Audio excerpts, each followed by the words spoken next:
Listen to this podcast now on the Red Apple Podcast Network. The Leadership Thread with Dr. Peggy Polonis. I'm Dr. Peggy Polonis. Join me on each episode where I unravel the story that shaped leaders, tracing the thread that led them where they are today. Because leadership isn't born in adulthood. And thank you once again for joining us on the Leadership Thread, education, ethics, and sustainability. Download all of Red Apple Media's podcasts right now through your favorite podcast platform. The Roger Stone Show on the Red Apple Podcast Network. Welcome back. My next guest is someone for whom I have enormous respect because of his accomplished career in which he served this country with the Central Intelligence Agency, the NSA, and the U.S. Army. His experience includes over 29 years of U.S. government service, including U.S. Special Forces, the NSA, the Central Intelligence Agency, culminating in 7 years as a member of the CIA's senior intelligence services. And through all those experiences, of course, he's developed valuable insights and relationships across the United States government, as well as many foreign governments. He's also a hell of a good guy to share a cocktail with, and a true patriot. Marty Martin, welcome to the Roger Stone Show. Well, sir, it's a pleasure to be here with you today, and I really appreciate your show and what you express to the audience and your clear, unbiased, straightforward opinions, and it's an honor to be with you today. That's very, very kind.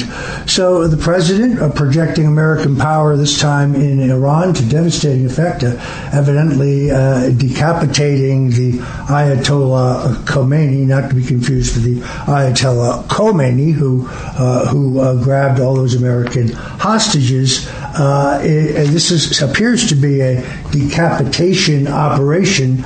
Generally speaking, based on your vast experience and what you know about the intelligence picture today inside Iran, what happens next?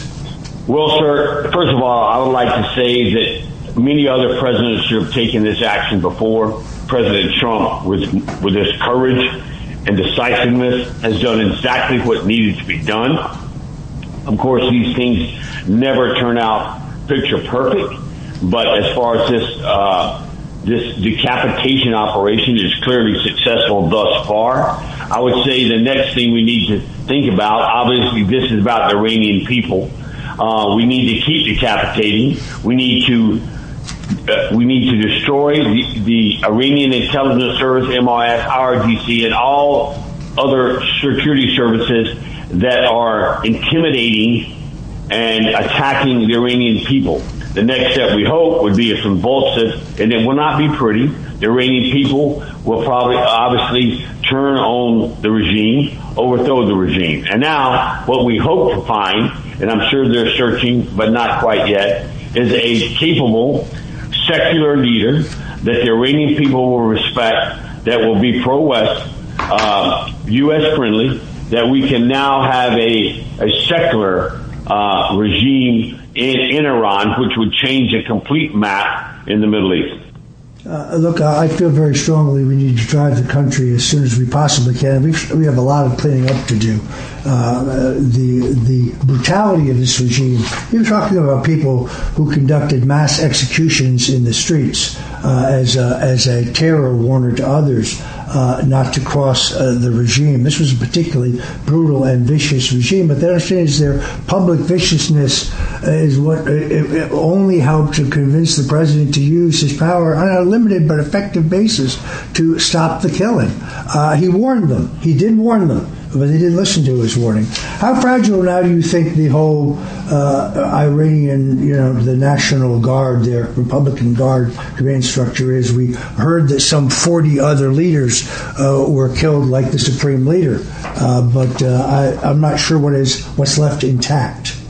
I think it's fragile. It's desperately trying to hang on. That's why it widened the conflict. That's why it struck out its Arab neighbors. It's trying to try to create a different perception it only is not a message to their people like the Persian Pride, but it also is a tactic, a strategic tactic to try to get the rest of the world condemning, trying to say, oh my God, we're starting a Middle East war. Okay, please put pressure on President Trump and Netanyahu to please, let's have a ceasefire. That's a desperate attack because there's still those in charge that want to maintain power, and for that reason, they're desperately trying to widen the conflict. That way, somehow, they believe that pressure would cause us to slow down our operations.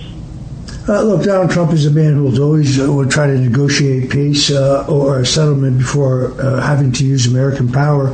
But I think that the time came with his discussions with the mullahs that he realized that they were just playing for time to reinforce their position, and that they continued these brutal mass killings. I some months ago, 3 members of the resistance, through a former U.S. senator who's a mutual friend, wanted to come and brief me on the situation firsthand on the ground in Iran, and I agreed. We went to dinner. There were only 2 guys there, and I said, "Hey, whatever happened to the third guy?"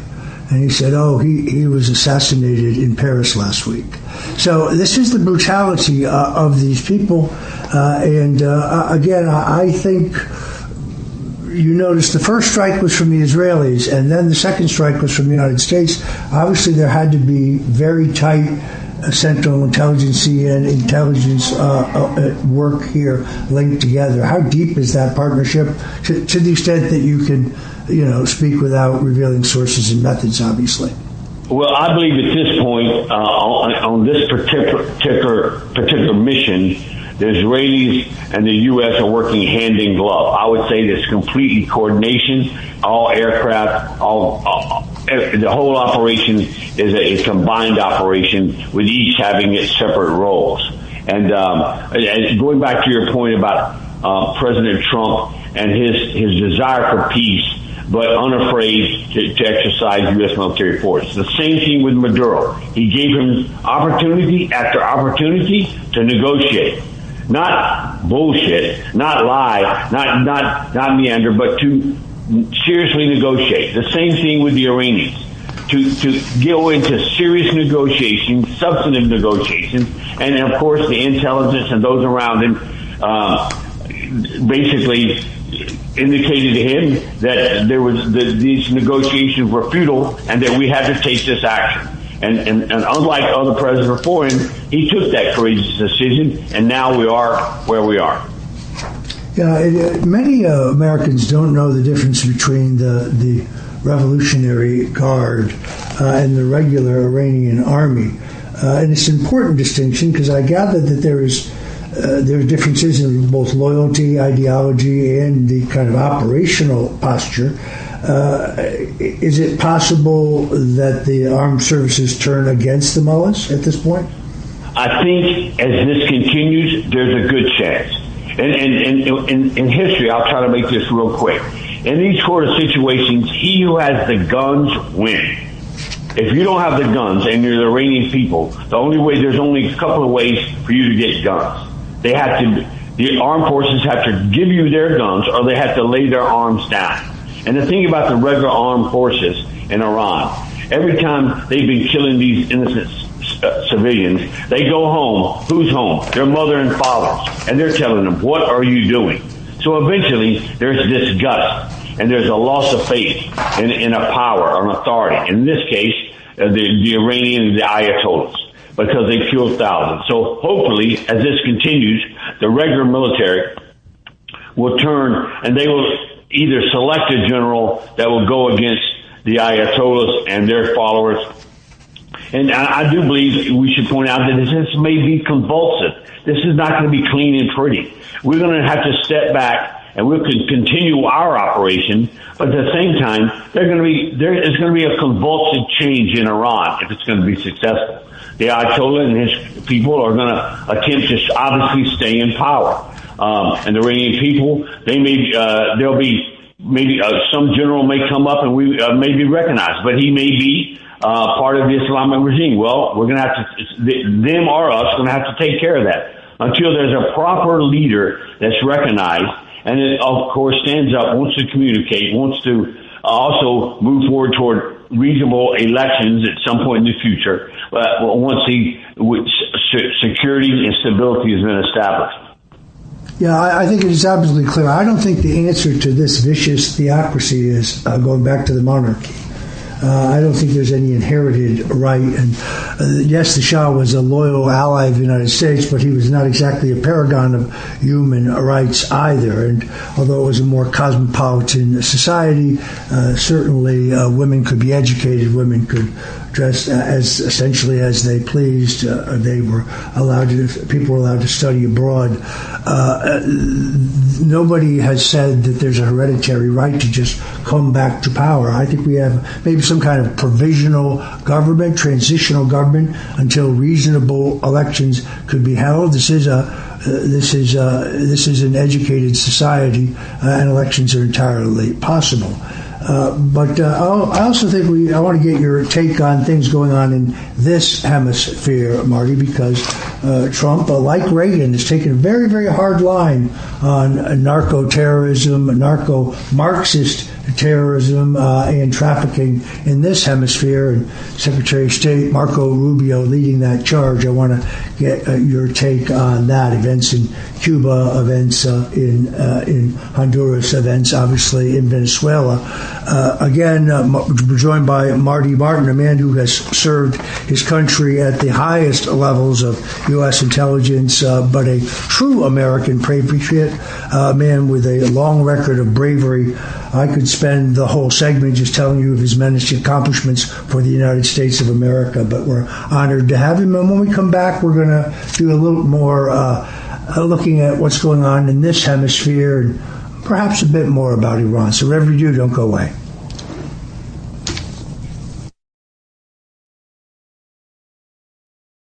And we're back with Marty Martin. In 2002, Marty Martin was selected by the Director of Central Intelligence as the senior executive and operational manager to lead that agency's global effort to successfully neutralize Al-Qaeda.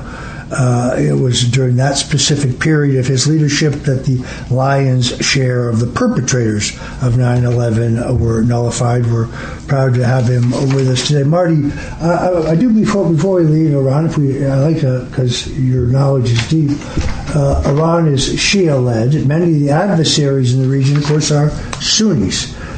This is an important distinction. So how does this sectarian identity, these rivalries, and this proxy warfare within the Muslim world affect us?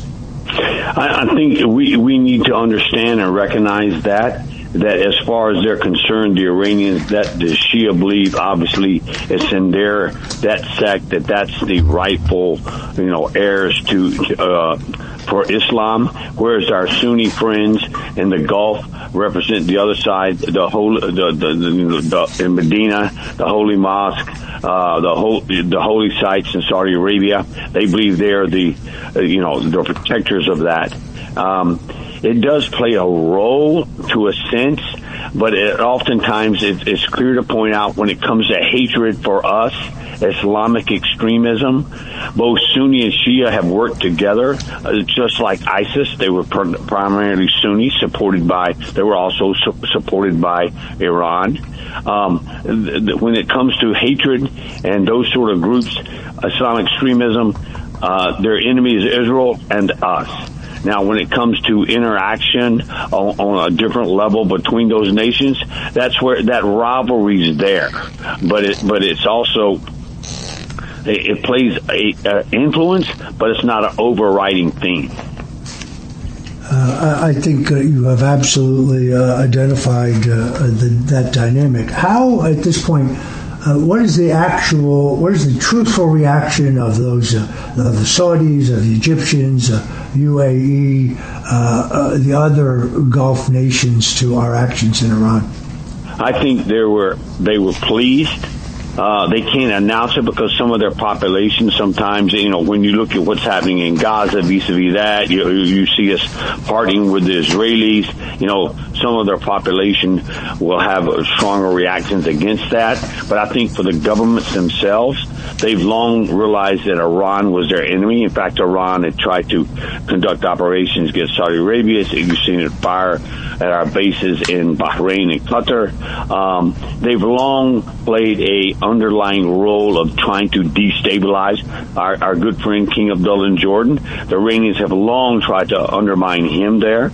And I think that in some, they know that Iran is a pariah, and it supports pariah groups, and those groups will always be a tool that they would try to use to destabilize those countries. So how now do you think Moscow and Beijing respond to a weakened Tehran? I think that's an outstanding question, sir. It's going to be very interesting to see what China does. China's been supplying Iran with the missiles and armaments. Now, as this thing continues, they're going to get theirs depleted, but ours is too, because many of our arms and our missiles have also been given to in the Ukraine-Russian conflict. And so it's going to be who can out-manufacture. And then that's where President Trump goes back to say we must increase our own internal capability to make things.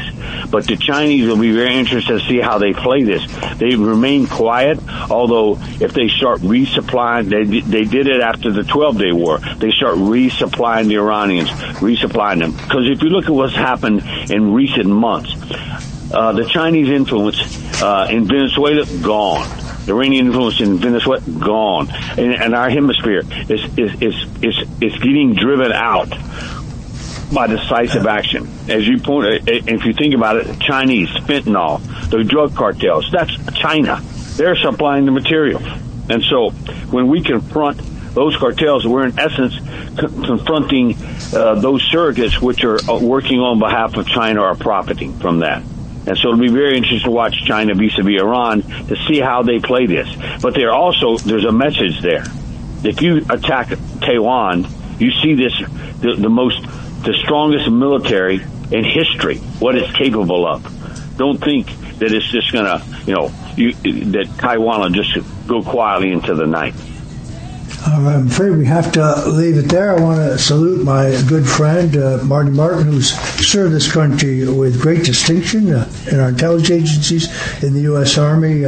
So much he'd love to tell us, but he can't because it's still classified. Marty, thank you for joining us with your unique insights. Thank you, sir, and God bless. All right, we'll be back with more. General Michael Flynn, former National Security Advisor, but just as importantly, the head of intelligence for the Afghanistan and Iraq operations, joins us. Thanks for listening to The Roger Stone Show. You can hear The Roger Stone Show Sunday afternoons at 3. If you like the podcast, share it with your friends and listen anytime at WABCRadio.com and download the WABC Radio app. Hit that subscribe button on all major podcast platforms. Plus, follow WABC on social on Instagram, TikTok, Facebook, and X. See you next time for a new episode so you never have to wonder. What the heck is going on here? Rural Americans deserve access to the best of what our nation has to offer, especially healthcare. Across every state and every community, America's rural hospitals are the first line of defense, protecting our families, neighbors, and loved ones. No matter where you live, hospital care doesn't clock out. They're there 24 hours a day, 7 days a week, 365 days a year. Each year, America's over 5,000 hospitals care for millions of patients, providing 24/7 emergency care, delivering babies, cancer treatments, and other life-saving care that patients rely on. Behind every one of those patients are doctors, nurses, and caregivers working tirelessly to keep people healthy and safe. Hospitals are our community's lifelines. They employ our neighbors and keep our families healthy. But now, some in Congress are threatening access to care. Tell Congress, protect patient care to keep America strong. Don't cut rural health care.